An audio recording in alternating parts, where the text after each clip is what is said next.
اسلام آباد میں ایک برس بعد پھر سے ان افواہوں نے شدت اختیار کر لی ہے کہ عمران خان کی تحریک انصاف پر ملک دشمن سرگرمیوں میں ملوث ہونے کی بنا پر پابندی عائد کی جا رہی ہے۔ بتایا جاتا ہے کہ اس مرتبہ ان افواہوں کی وجہ سے عمران خان کی وہ ٹویٹ بنی جس میں انہوں نے اپنا موازنہ شیخ مجیب الرحمان سے اور army chief general Asim Munir کا موازنہ پاکستان توڑنے والے جنرل یحییٰ خان سے کیا ہے۔ تاہم سیاسی تجزیہ کاروں کے خیال میں تحریک لبیک پر حکومت کی جانب سے لگائی گئی پابندی واپس لینے کے بعد اب کسی بھی سیاسی جماعت پر پابندی عائد کرنا ممکن نظر نہیں آتا۔ تجزیہ کار کہتے ہیں کہ اگر حکومت نے اسٹیبلشمنٹ کے دباؤ پر یہ غلطی کر بھی لی تو بھی سپریم کورٹ میں ایسا فیصلہ ریورس ہو جائے گا۔ یاد رہے کہ ماضی میں بھی مختلف سیاسی جماعتوں پر پابندی لگائی گئی تھی لیکن اس کا کوئی خاطر خواہ فائدہ نہیں ہوا۔ جن سیاسی جماعتوں پر 70 کی دہائی میں پابندی لگائی گئی تھی ان میں سوائے ایک کے باقی جماعتیں اب بھی کسی نہ کسی نام سے اپنا وجود رکھتی ہیں۔ جنرل یحییٰ کا دور آمریت سیاسی جماعتوں کے لیے بدترین تھا۔ اس کے دور میں 3 جماعتوں کو بین کیا گیا جن میں جنرل ایوب خان کی جماعت کنونشن مسلم لیگ، شیخ مجیب الرحمان کی عوامی لیگ اور خان ولی خان کی نیشنل عوامی پارٹی شامل تھی۔ عوامی لیگ کا تو بنگلہ دیش بننے کے بعد پاکستان سے کوئی تعلق ہی نہ رہا۔ خان ولی خان کی نیشنل عوامی پارٹی اپنا کام کرتی رہی جبکہ جنرل ایوب کی کنونشن مسلم لیگ کا اسٹیٹس ابھی بھی ایک سیاسی جماعت کا ہے۔ 1975 میں سپریم کورٹ نے سیاسی جماعتوں پر پابندی کا کیس سنا لیکن خان ولی خان نے سپریم کورٹ کی کارروائی کا بائیکاٹ کر دیا۔ چنانچہ عدالت نے یک طرفہ کارروائی کرتے ہوئے اس پر پابندی لگا دی۔ جنرل یحییٰ خان کے دور کے بعد جنرل ضیاء الحق نے اسی کو بہانہ بنا کر 1977 اور 1979 کے انتخابات ملتوی کر دیے اور بالآخر 1979 میں ساری سیاسی جماعتوں کو ہی بین کر دیا۔ جنرل ضیاء الحق کی طرف سے لگائی گئی پابندی بالآخر 1988 میں ختم ہوئی۔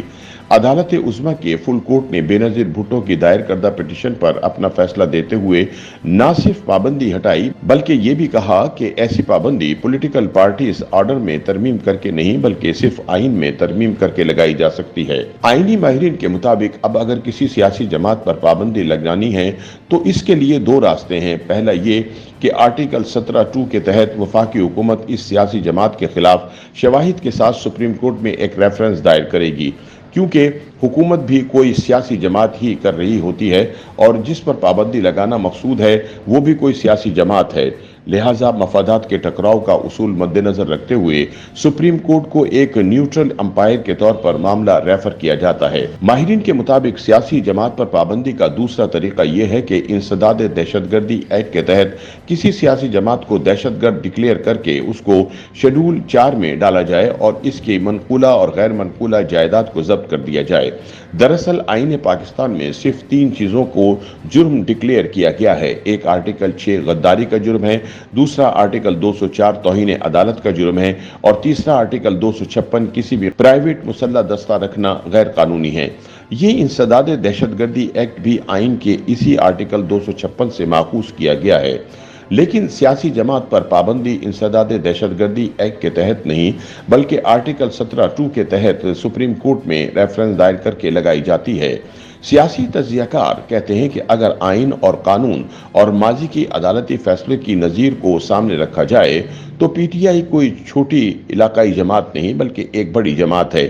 اس پر پابندی لگانا اتنا آسان نہیں ہوگا اور نہ ہی موجودہ حکومتی اتحاد میں شامل سیاسی جماعتیں کبھی ایسا چاہیں گی کہ اس طرح کسی مخالف سیاسی جماعت کو بین کیا جائے، لیکن اگر انہوں نے ایسا کیا تو مستقبل کے لیے ایک راستہ کھل جائے گا۔